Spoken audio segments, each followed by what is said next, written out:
everyone, welcome back to The Graded Escape. I'm Kelly. And I'm Anna. And today is episode 11, which we've titled Feedback versus Correction, Helping Your Child Learn, Not Just Comply. So today we're diving into a topic that's a little bit unique, not necessarily tied to any sort of like content area, but something that you're probably doing throughout your homeschooling journey when you're working with your kids. And it really can completely change the tone of your homeschool days. So really the difference between giving feedback and giving corrections. And we're going to dive into what the difference is here in this episode. But yeah, we're always constantly guiding, teaching, helping our kids grow. But how we're responding to them can either build confidence or sort of quietly chip away at whatever confidence they might have.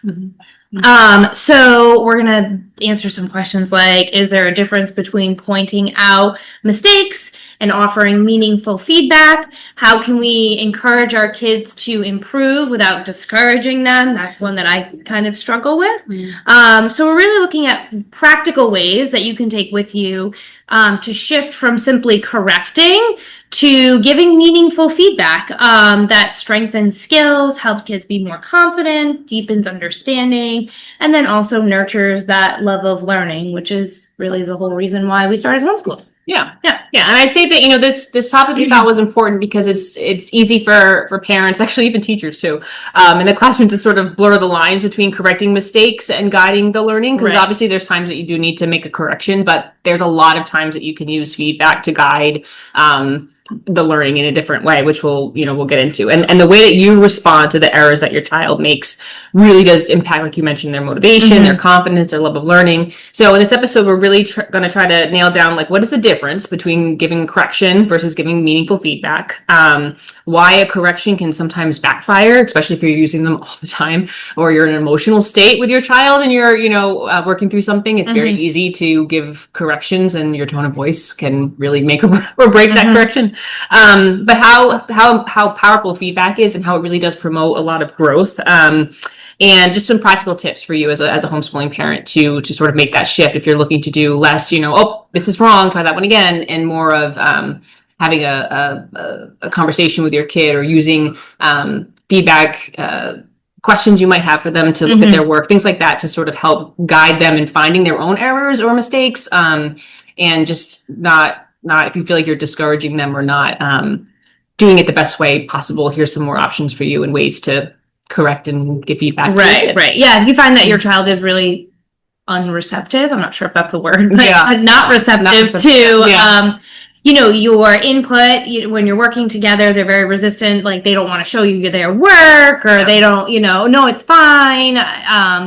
This might be one of the reasons why. So understanding and like unpacking the difference. So when I think of correction, and as we were talking, I think we've all been there in school, right? Where we've gotten a piece of work back that is just covered in red pen, right? Crossed out, circled, the answer's written, like just... I actually hardly ever corrected anything with red. And I think that was the reason. Like, I would bring pinks and purples and greens, and I feel like I had like an array of those fun, like, teacher, and I would really... like not try to go the red route. I wonder if that's why, because it was just so triggering. Because imagine something that you really worked hard on, and you get it back, and you see all this red, and you think instantly, like, it just signals this is wrong. It can really just totally ruin any sort of confidence that you had in whatever knowledge you were trying to show on that test or writing sample or whatever. So when we think of correction, we think of sort of the focus is on what's wrong, and the error. And there's not much else to it. It's basically like, that's wrong, and then either that's it, or that's wrong, here's what's right. Now, I will say, time and place, much like anything, there is a time and place where you need to be very explicit, especially if you have a learner who is neurodiverse. There's a time and place for very direct, no, try again, or no, that's wrong, it's this. If you're trying to just really teach something very explicit, But for a lot of kids, that's not necessarily the case. And while it's fine to use sparingly, it can, like we said, chip away at that self-confidence, sort of damage the rapport that you're building as like student-teacher parent relationship. Because yeah, it can feel very punitive, right? You're always being told like, no, that's wrong. No, that's wrong. It's like the same thing when like you're always telling your child, which, you know, we all do as parents, like, stop doing that. If all the input that you're ever giving is negative and they're never hearing anything positive, you're completely ruining the relationship and the rapport that you have. And the same thing goes in the classroom as well. No, I mean, correction focuses on what's wrong. That's what it does. And so, while there's a time and place for that, and you might need to make a correction here and there, but when you're doing it all the time, it always puts a negative connotation on things. I used to think about, I had to give spelling tests when I taught third grade. And I can always remember, you know, giving it back to the students with the grade on it or whatever. And the emphasis is always on the one they got wrong or the two they got wrong. And that's all they see. They don't see the fact that they got the other 9 right or the other, you know what I mean? They were always focused on that so much. And it used to break my heart because it was like, yeah, you got 2 wrong, but you got 8 right. You got more right than you got wrong. And so, you know, obviously working in the system, and there's things that my hands were tied as certain ways that I had to grade and correct, and I couldn't, you know. But when I think about that now, if I'm doing some kind of word work with my child and looking down the list of words he's written or something, instead of being, okay, well, like 1 and 3 are wrong, you know, I might, you know, say about rechecking our work. Why don't we look at numbers? What like, you know, you can change, because I don't want the focus to be on just the ones like, wow, you've got, you know, look at all these that you got correct. And so I can remember, it was funny. I used to do, I actually saw this done by a professor once. It was like an online video of something I was watching about teaching how to go with that mindset, like a growth mindset, which we talked about before. But it was about how by nature we are just so groomed to focus on what's wrong and the negative. And he's like, so case in point, like if you were in front of your class and you were to put up a bunch of, I don't know, multiplication problems on the board and you do all of them right, but there's one that you do wrong, the whole class is going to pick up on the fact that the one that you did wrong, they're not even nothing about all the ones that you did right. And so try it out. And so I remember doing it in my my class. It was a spelling something, but I purposely wrote, like, I spelled a word wrong that I knew the class was going to get, and all of a sudden there's these laughs and giggles, and I'm like, what is it? Da-da-da. And they're all like, you misspelled that word. Like, they all noticed it right away. And so I brought it to light then. I was like, how interesting that you all noticed the one mistake that I made instead of all the other words that I wrote correctly. And it was trying to bring awareness to the fact that we can very easily focus in on what we got wrong. And I think with correction, too much correction, then that's all the child just... They dread having you look at their work. They dread having to be finished or sometimes even starting, because they know that negative is coming, and we are conditioned to find the flaw, the error. Like it's really just kind of human nature. And so, using correction too much really can mess with a child's willingness to even try, because they're just not looking forward to that piece of it. So what do you do instead, right? Yeah. So that's correction, but feedback focuses more on information and growth. Yes. Right? Yeah. So it encourages more reflection, autonomy, critical thinking. Like, look, let's look on where you got stuck. What did you notice? Oh, this is a 9's, you know, a +9 problem. Those we're having a hard time with. Let's try to, you know, you're having them actually kind of reflect a bit on what they had a hard time with or what they might need help with themselves. And again, they might sit there and be like, I don't know. I don't know what's hard. I don't know. And that's normal too. Yeah. And you may not know. Let's see if we can find a pattern in the ones that you're finding really challenging or something like that. Yeah. I mean, it's more thoughtful questioning. It does take a little bit of practice if it's, you know, something that you're not necessarily comfortable with or you've never really done before. But it's really just kind of including them in the conversation and lessening the role of like teacher student and making them a little bit more of a part of the conversation. And so like, let's take a look at number 4. Okay. So, and then just having them go back. And sometimes that's enough to just evoke like, oh, oops, I forgot to like regroup the 10 if we're doing something with math. Right. So just even getting them to recognize their own errors and mistakes is a much gentler approach than being like, number 9 is wrong. Like, Or even like if you had your kid working on a math worksheet and they hand it to you and you go through and circle again the ones that are wrong and give it back and say, you know, you got to fix those. Yeah. That's correction versus they finish their math sheet. You sit down with them, you start looking at them and have them self-correct and say, oh, we're going to check these problems and see, you know, and you know, if it's an addition, maybe you do a, you know, reversed subtraction problem to check it, or however you want to do, or you take out manipulatives, and so now you're checking your work. Not only is that phenomenal practice for the kid, but then they'll see, they might go through 5 and have gotten all 5 of those right. Then they get to number 6 and, oh wait, that's not what I wrote, and here it says 7 and I wrote 8. Oh, I'm gonna change that. It just is it's just a game changer. I mean, for kids versus like, hopefully you see the difference there. Them handing you a paper, you marking what's wrong, handing it back, telling them to fix it. You are involving them in the looking over your work type of process. Does it take more time? Yes. That's probably why it can't happen in the classroom quite the same way. Right. Although I have seen, you know, varying ways of feedback.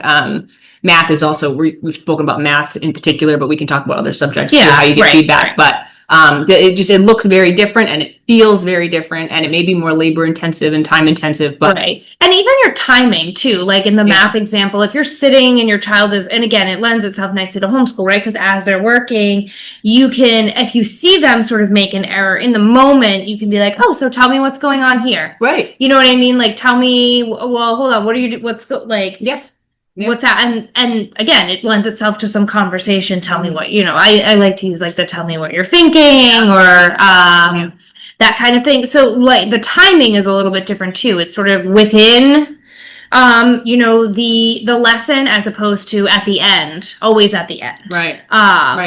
And because it really goes in, you know, when we talk about why this difference matters, you might be thinking like, well, either way, they're having to fix their work. So what does it matter how they're, you know, it is different for a lot of reasons. With constant frequent correction, you know, there becomes this fear of making a mistake. And that perfectionist, which a lot of kids already develop at a young age. I mean, whether you do anything or not, I feel like a lot of kids kind of have a perfectionist mindset.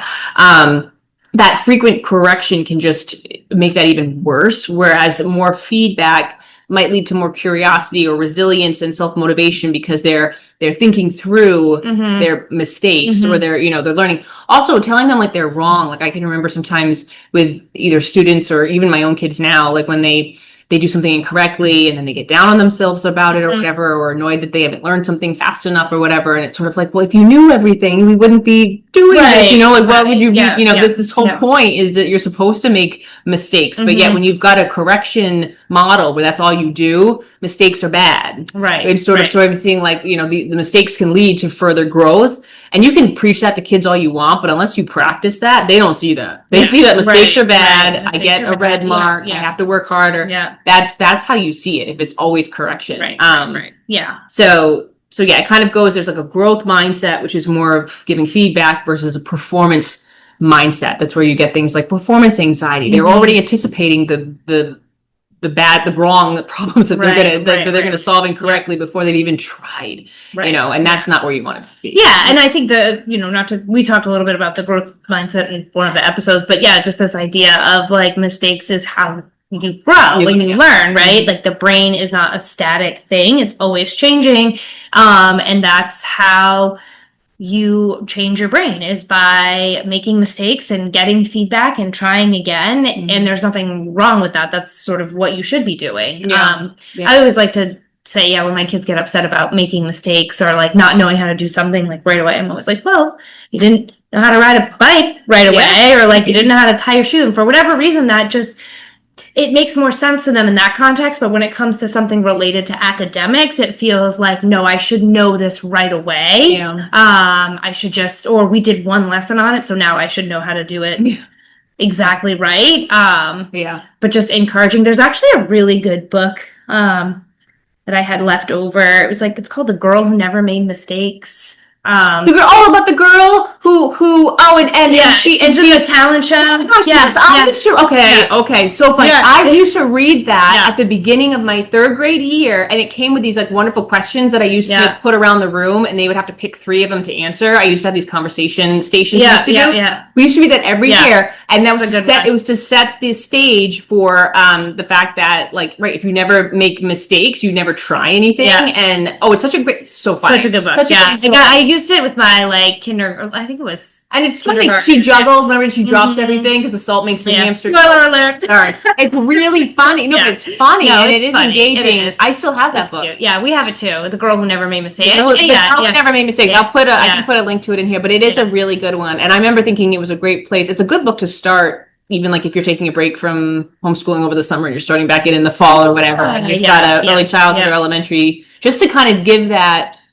that heads up about what mistakes are. I think mistakes, maybe from an early age, like mistakes are given such just a negative I mean, right. You think like, oh, well, you made a mistake. You took a cookie and you weren't supposed to. You know better. You made a mistake. Yeah. And then that same word mistake is used for like, but mistakes are good. Right. But it was a mistake when I stole the cookie. I think sometimes there's like, it's one word, but it's got a lot of different things. For sure. I wonder if... No, it definitely does. And I think that's like changing the narrative around how even... You use that word. Yeah, if you have a child that is struggling with this, just changing the way that you're using it. I mean, I sometimes will just like point out my own mistakes and be like, oh, I messed up, or like, oh, but that's okay. I can, I can fix it, or I can, but yeah, that book is a really nice one. Because it talks about, being sort of vulnerable to mistakes and how they help you learn and all that kind of stuff. That's so funny. But yeah, it's a good one. It is. Anyway, we'll go back. No,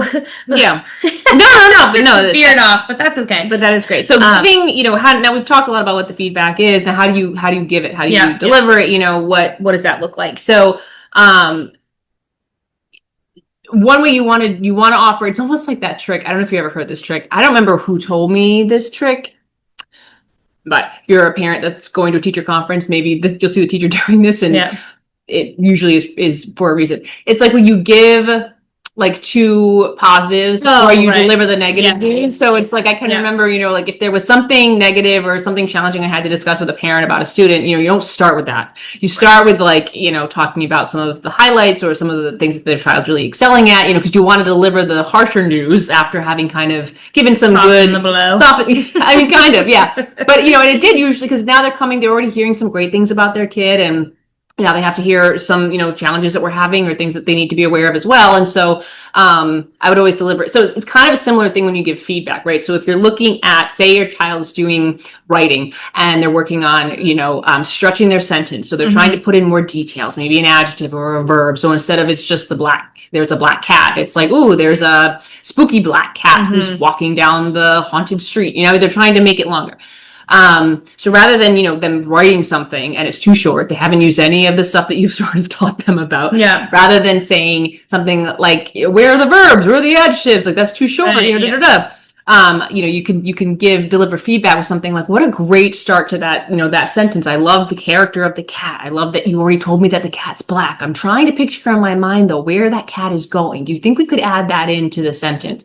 And then they might be like, oh yeah, he's going to the ocean. Okay, how is he getting there though? Is he like riding in a car? Is he walking? He's going to be riding in an airplane. Cool, let's put that at then you start kind of, that's giving more of a feedback, trying to help them, encourage them to do more versus just saying like, I needed a 7-word sentence and this is 3, and where are all my, the adjectives you just talked about. Right, that's not gonna, that's just gonna hit them as far as like they didn't do well enough, they didn't do good enough. And it shuts down them wanting to write at all. Right. And it also isn't like very specific as far as like what it is that you, like why they were wrong, like what the mistake was, because that can be kind of tricky too, right? Like, especially with something kind of vague, like writing, math, it's a little bit more concrete, like you didn't get the right answer, but like, if there's no conversation about why it's wrong, there can't be any learning that happens, right? Like,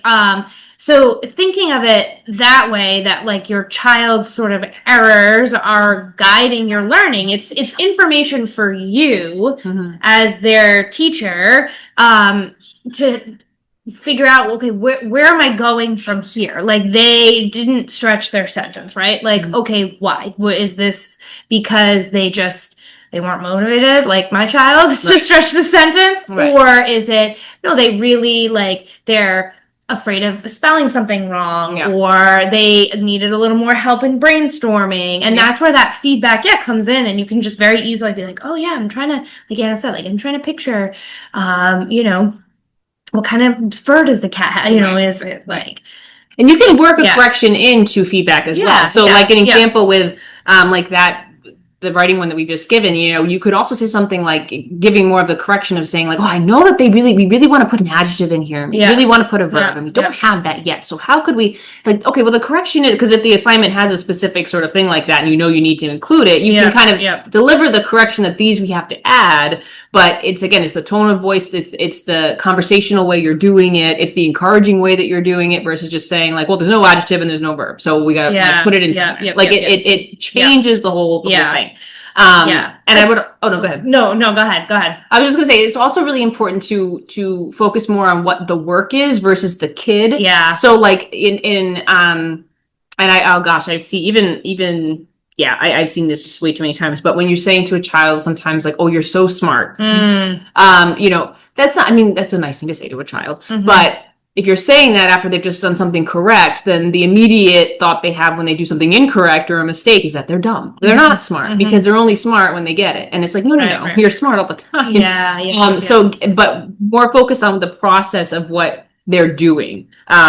So like, you know, figuring out if a part of the assignment feels tricky, or what are you thinking you could try next time? Or I love the like, even if you gave your child, I don't know, 4 math problems and all of them were wrong. You know, you don't have to say, obviously you have to go through them and work on them more, but you know, but even though they're all wrong, you know, starting with your child, something like, you know, you worked so hard on each of these. I love that you use those manipulatives and, you know, and you really gave it the best shot. And I'm so proud of you for that type of thing versus, you know, but using those like, those very specific words of praise, like you're so smart is just, it often lends itself to not having the effect that you think, because they just think smart means that when I get it right, I'm smart. When I don't get it right, I'm dumb. You know, I'm so bad at this. They automatically make that connection, even though you're not saying that. It's not like, oh, you're not smart in this. You're not saying that. But I've always seen kids make that when they're told they're smart and then they don't get something, all of a sudden they just feel really stupid. And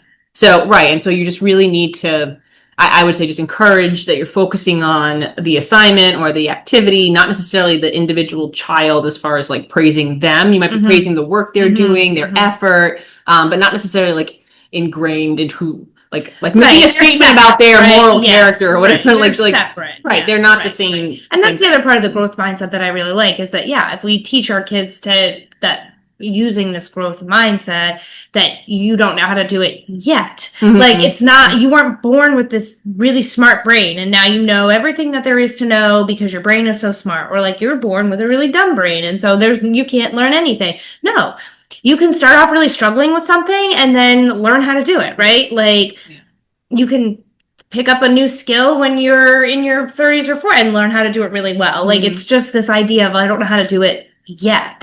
And like just talking about that with kids, I think is really helpful. I was going to say the same thing about like even being careful with your correction when you're giving positive feedback, right? That's where that like you're so smart or like you're really good at math, and it's like I would caution against those types of things, because eventually every single person, I mean, I guess I shouldn't say every single person, but the large majority of people are going to come up against something that they are not good at. Eventually, at some point. More than one thing. Right, more than one thing, right? So, like, if you're telling your kid, you know, you're so good at math, this is a strength of yours, and then, you know, the math going to just get harder. And eventually there might be a point where there is a little bit of a struggle, right? And it doesn't come so easily to them. And then immediately it's like, well, I was good at this because I was always getting it right. And now I'm getting it wrong, or it's hard for me, so I must not be good at math anymore. So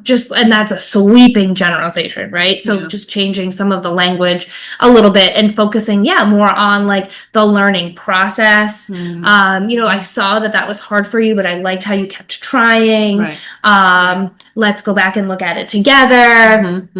What made it hard? Tell me what I like to tell me what you're thinking, or just tell me what's going on, like just something to get them talking about what it is that's happening in their brain, because that's a really good skill too to have, to just not just accept what's on the paper, even if it is right. Like I sometimes will ask like, oh, tell me about like what strategy did you use to solve this, or like what happened here.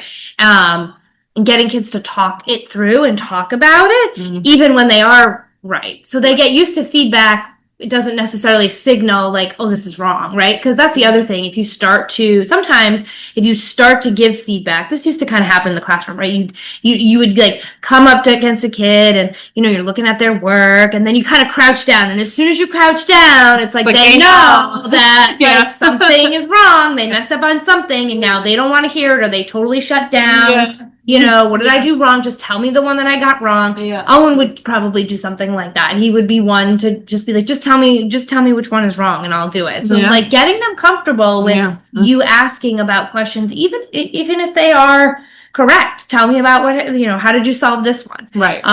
Because then they're knowing that they talk about their work when they're correct and when they're not. So they're still able to, talk about, exactly, both ways they're comfortable with it. That's so funny that you said that. That just brought me right back to. Or they wouldn't even like want you to, I can remember having students where it's like, if I'm walking around, it's sort of like, we're going to start kind of covering. I don't want you to see what I'm doing. And it goes the same thing with like, obviously if you're homeschooling, you're not having to raise hands and all that stuff, but same type of thing, kids that wouldn't want to be called on and like are trying to hide under their seat, because they don't want to be given a wrong answer. I always used to, and I'm sure you did too, but like if a child gave a wrong answer, it's not like, no, it's wrong, anybody else. It's like, I see why you might have thought that. It's, does anybody have another idea? Like you try to, I do like when I hear teachers use that kind of language versus, because it can be a lot of, I know for me, it was always very hard to raise my hand and share. And so I used to always try to give kids a lot of credit that are the sharers and wanting to, give their 2 cents. And so you want to encourage that for sure. And, when you're giving feedback and, or correction, either one, there is one thing to being said about, this is just something new that I've been noticing with myself, as a homeschooling parent. So I tend to sit with my oldest a lot of times when he's doing work, and I'm noticing that sometimes I'm kind of lingering around a bit too long, because then he kind of leans on me for stuff I know he can do by himself. So I've been kind of getting up. And if he's solid on something, now we did a couple math problems together. He's got 2 more. I'm going to let him figure it out, and I'm going to go start the dishes or something and then come back. But I've liked that, because while there's definitely something to be said when you're starting a new skill and you're practicing something and catching little mistakes as they are, going, if you're doing that all the time or too much, where they can't even like do one thing without you stepping in, like they're starting to write a sentence, and before they go on to their second word, you're like, oh, where's my capital? Okay, now they got to go back. Now that they've kind of forgotten what their sentence was, because they're going back to fix the capital. There's times to practice that, but when they're working on sometimes assignments, giving them time where they may make a lot of those mistakes, and you'll need to have a feedback session or whatever, which maybe you do the next day. Maybe you don't even do it the same day as the assignment. You pull out their writing the next day and say, now we're going to kind of talk about what you wrote. Always doing it right as they almost don't want to write anything, because it's like just looking like, is this right? And I was finding that with my son a little bit, that was the case. He would sort of make a mark, and then he'd kind of look over at me. I'm thinking like, geez, am I being like way too? I'm like, why are you looking at me? You're like, that's fine. But it was sort of like, so that's when I kind of made a little switch, is trying to be a little bit more, set him up, get him going, and then try to kind of back away a bit, because I think he's been leaning on me a little bit, looking to kind of get that like approval, like, yep, you can go on to the next step. And he doesn't need it. Not for when he's doing practice kind of work like that. So little change that balancing the two, right? If it's something you feel like that they should, you've done your practice, you feel fairly confident that you want to try to, like remove that prompt a little bit, remove that support, then just kind of fade your proximity, and you're like, okay, well, you're going to work on these 3. I'm going to go do this over here, and then I'll come back and we can talk about this together. Right. So they're not always like so afraid to make a mistake. Right. Yeah.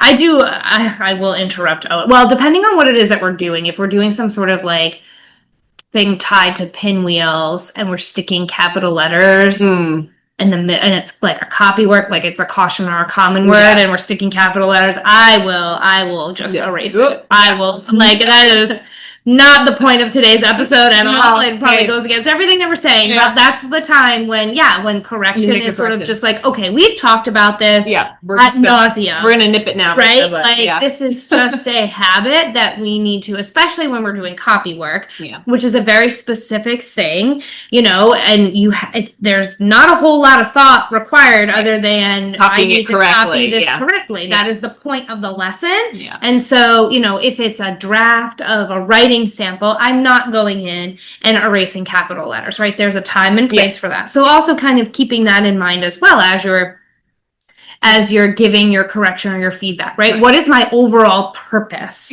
right now? And time and place. What is something that, you know, is really important for me to maybe interrupt and give feedback on so that it doesn't turn into a really like big misconception. Yeah. You know, if you're working with math manipulatives and you're noticing like a repeated error with like regrouping and, you know, they're calling something the wrong, you know, they're calling the ones or the units tens or something, then that would be a place where maybe you would want to step in and give some feedback and talk about it a little bit more.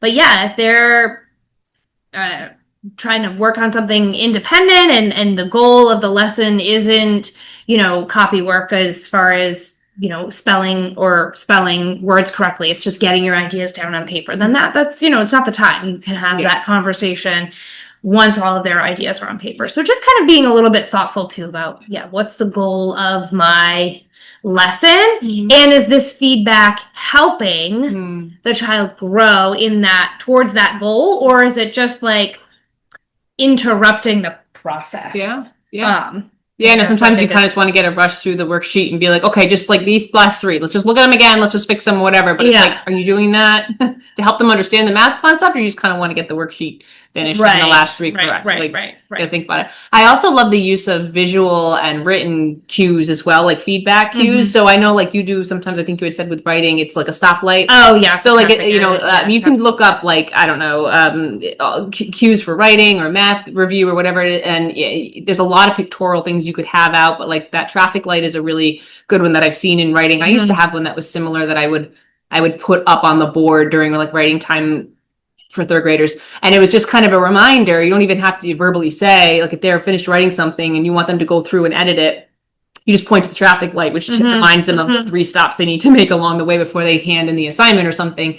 You're not giving any correction at the time. You're not even really giving feedback, but it's just a visual reminder of something to look over before they think that they're done. Yeah. Those can be really nice. Yeah. So visuals can also be really helpful. They also help with like self-monitoring for kids to kind of learn how to give themselves feedback on their own, right? Not be so reliant on someone else coming in and saying like, oh no, like that's wrong. It's just like, oh, I have to be able to like look over my work and edit it. Like, you know, typical millennial, when I write an email and then I got to go back and reread it, right, to make sure and make the edits and stuff like that. It teaches that self-monitoring behavior, which is also really beneficial. Yeah. So some of like the common, you know, traps that you might fall into as a homeschooling parent is sometimes you can, while I think it's really good to model, like don't forget to model your own learning process and how things are hard for you and whatever, you also don't want to over identify with like your child's success or mistakes and like constantly, like, because if you're a parent that's constantly telling your child how much you struggled with math in school, like that's kind of not doing anything for them, except maybe making them feel like they're going to struggle. Right. Why are you bringing this up? Like, why do you keep telling me that? You know, so there could be this like over identifying at times, because it can also make your child feel like, or if you're saying like, oh yeah, I could never sit still in school ever. Like that was so hard for me. And yet you're telling your kid to sit still all the time. It's sort of like, they're getting like, well, this was hard for you. Like, you know, it can be very confusing. So not that you don't want to share and definitely model, you know, some things for your child, like modeling your learning process is a great thing. But oversharing and over identifying with some of their struggles, those types of struggles can be kind of, what purpose does that serve? Right. Aside from, you know, I don't know what it is, but it can confuse your kid. Yeah. Think about the purpose of your disclosure. Yes, you know, right. Being, you know, micromanaging and fixing every little thing before you've even given them a chance to try those constant corrections. We've talked about that. And don't confuse, I would say, like obedience with understanding. You know, if you've got a very compliant child who does everything you tell them to do with the home, which I don't know, don't experience that personally, but I don't know what kind of child you have. But, you know, if you have a very compliant child that really just is very responsive and does everything you tell them to do, that doesn't always equal, you know, a deep understanding of what they're doing. Like even, you know, and there are a lot of kids, and we were just talking about this with a situation with a child that that I know who's struggling with writing and is in a public school. But, you know, there can be very obedient kids who follow the directions and do what they need to do and have kind of played the game when it comes to what's required of them in a certain assignment, but that doesn't always mean that they have a deep understanding of what they've done. And I would rather, I mean, I could probably for both, I mean, I would rather my kid really know what they're doing than just kind of blindly get through it and you know, just comply with everything I'm telling them to do, I guess. So, and it's interesting that you bring that up, because Owen is like perpetually, and I mean, Grace a little bit too with math, like if he, you know, does like a word problem, right? And we've talked about this, like, and just writes the answer, right? And I'll be like, oh, how did you get that answer? And he'll tell me, and I'm like, okay, great. Like, I don't need to see your work to, like, I can quickly have a conversation with you and you can tell me, like, how you got this. That's fine. I don't need to see the 17,000 steps. And that's something that sometimes irritates me a little bit with some of the math instruction is I'm a big proponent of demonstrating understanding, but you can just tell me, right? Like, I understand in the classroom it's a little bit different. You can't have the kids sitting there all the time, but with my own kid, I can. Yeah, I'm not going to make you write the equation if you very quickly use some mental math and a strategy and we're able to do that in your head, right? That's totally fine. So I think it sort of, those quick check-ins are really helpful. And again, just not always when they're wrong. Yes. When they're correct as well. And just being like, oh, tell me about the strategy that you've used to solve this. I know it's so important, like when you're just saying that, because I'm just, we tend to harp on what's wrong because it's what needs to be fixed to show that they've learned something, instead of capitalizing on how much they got right. And like, even when I can just think about it even too, like if I had given like a history or social studies kind of test or whatever, there's a lot of writing involved with the questions, and there was one that was wrong, you know, giving them the chance to redo the one that was wrong, but never giving them, except for the grade they got, there was no back and forth about how well they did on the other 5 questions that they answered so beautifully and had such an eloquent, you know, response to. It was like, it just was like, boom, out the window. And that overemphasis on just the one that's wrong. And I get it. Like, they need to correct the one that's wrong. You want to show that they've learned something or like they understand it. So they need to go back and correct it, but like not ever paying attention to all the things that they've done right. You're really missing out on some great conversations with your kids and also some real confidence building times, I think, because how much more fun, how much fun is it to talk about something that you've just done really well or done right, you know? It's nice to give kids that time versus, okay, we only ever sit down and discuss the things that I've done wrong or that I need to practice more of the ones that I got wrong. It's like, give them a chance to highlight the parts that they've done. You might learn something too. They may have technically like the right answer, but how they got there, you might learn something new of just like, oh, I actually didn't think of it that way. Or sometimes that actually opens up an opportunity for you to provide some feedback as well. Like, they've got the right answer, right? But how they got there, especially if we're thinking about math, was really convoluted, right? There was a lot of extra steps that didn't need to be in there. And sometimes just a quick like, oh, well, like, let's try this strategy, or like, let's think about it this way. Like, oh, what if that 49, what if that was like, what if we just went 1 up? Then what if it be 50? Oh, okay. Does that make it easier? Oh, yeah. Rather than all this other like back end mental math, mental gymnastics that you're doing in your head. It really is what it is. It's like, I can like see your brain jumping around trying to figure it out. So sometimes those conversations, even around a correct answer, can lend itself to a deeper, a better understanding for you of where your child is, but also like help you maybe give some feedback around like the strategy that they're using. I just keep thinking of math because that's just well, and I think math is also one of the things when it comes to corrections. A lot of times that is like a black and white correction because the answer is either wrong or right with math, whereas with reading sometimes it could be a little more subjective. There's like some writing definitely more subjective. I mean, oh, you get part of that answer right, part of it's wrong. You know, like it could, but math, I think, when I think of corrections, spelling, it's either spelled right or it's spelled wrong. There's no gray area, so it's kind of. You could too, like, well, that's spelling. If I'm thinking about it, like if they spelled the word like correct, you could be like, oh, what rule or like what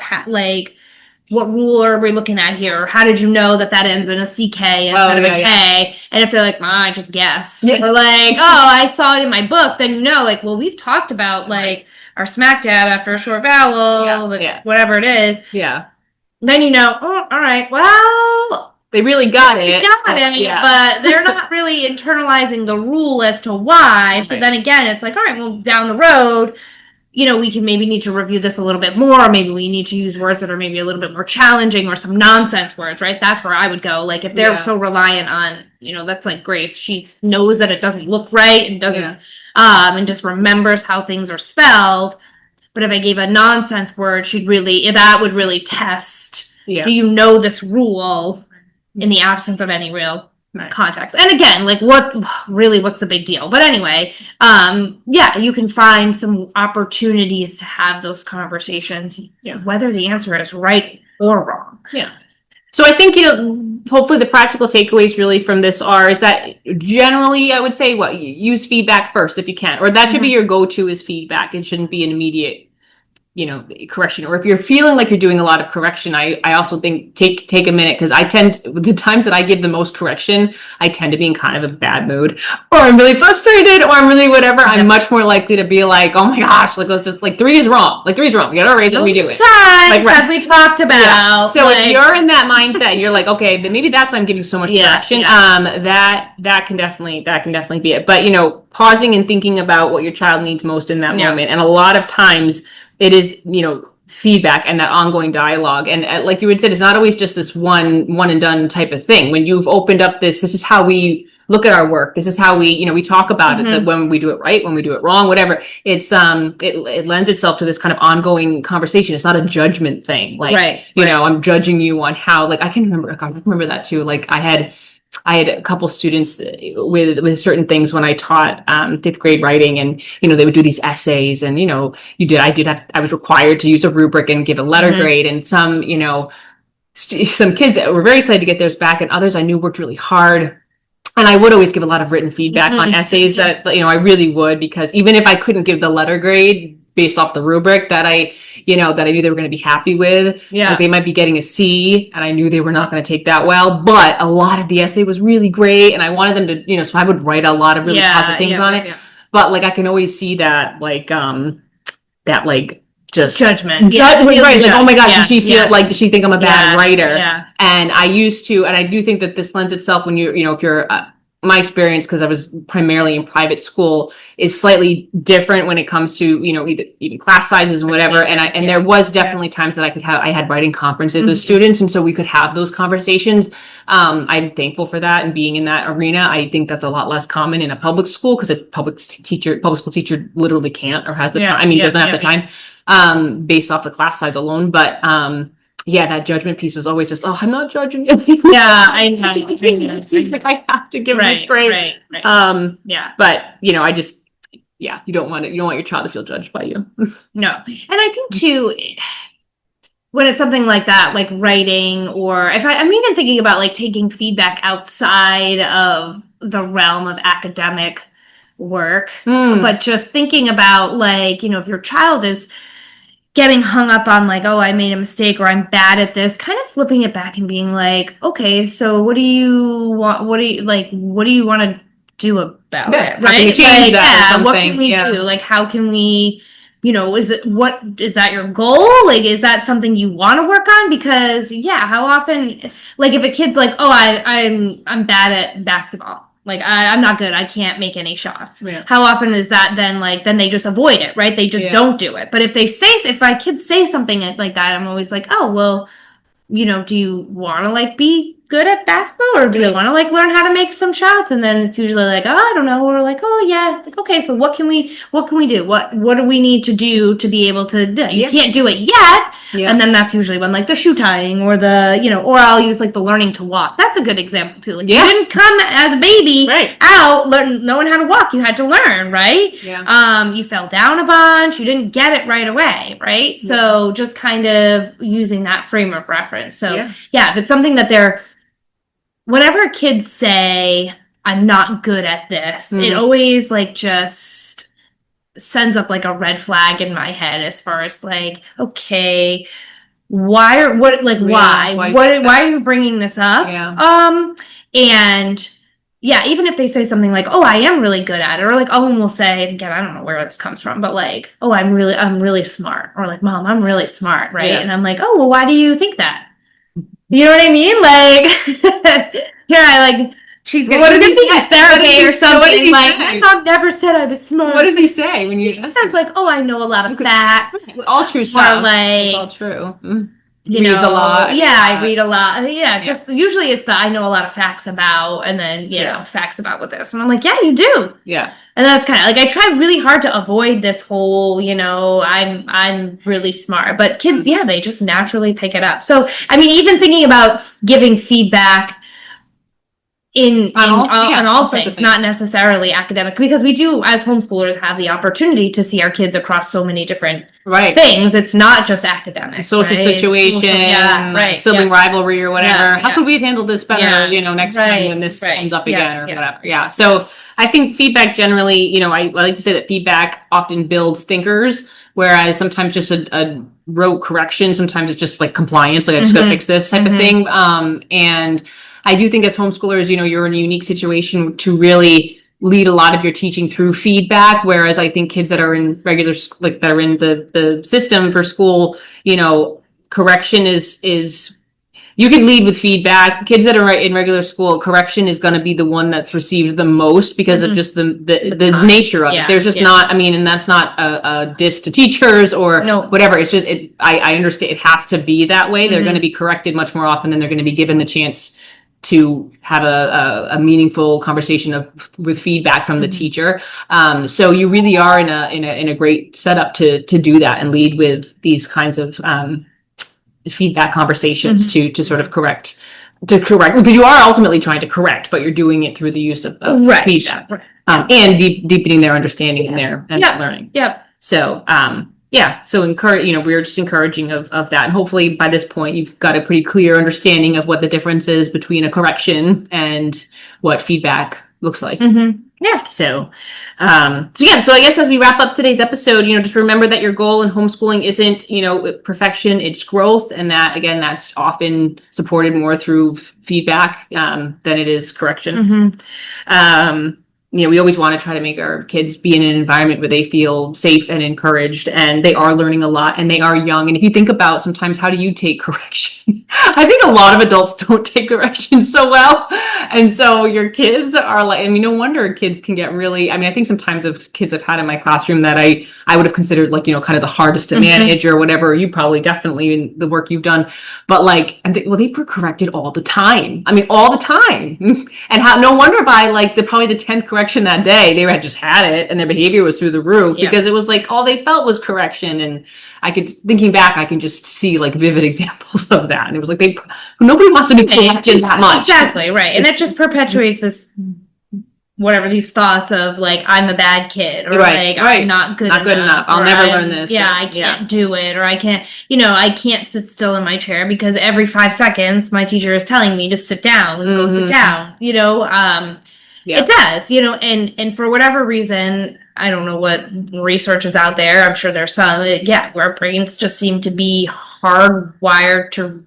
Yeah, they recognize the flaw, the errors, and so it just being a little bit, just trying to be a little bit more thoughtful about some of the words that, we're choosing as, educators at home and across, like I said, across a whole variety of things, not just academics, but just. You could play around this week, just try to pay attention to how you're responding to your kids. Maybe you're not even sure if you're giving feedback or you're giving corrections. So just try to be. Neither. Right. So just, see, kind of try to just pay attention to yourself for this week and see, if you're oh, wow, I'm doing a lot of correction or a lot of feedback and, or not really sure. And so, just try to pay attention, and then you might be surprised if you are starting to make little shifts in how you're delivering things to your children. Those small changes can change a lot. So for sure. Until next time, we hope that you keep the lessons light and the moments meaningful. And thanks for escaping with us.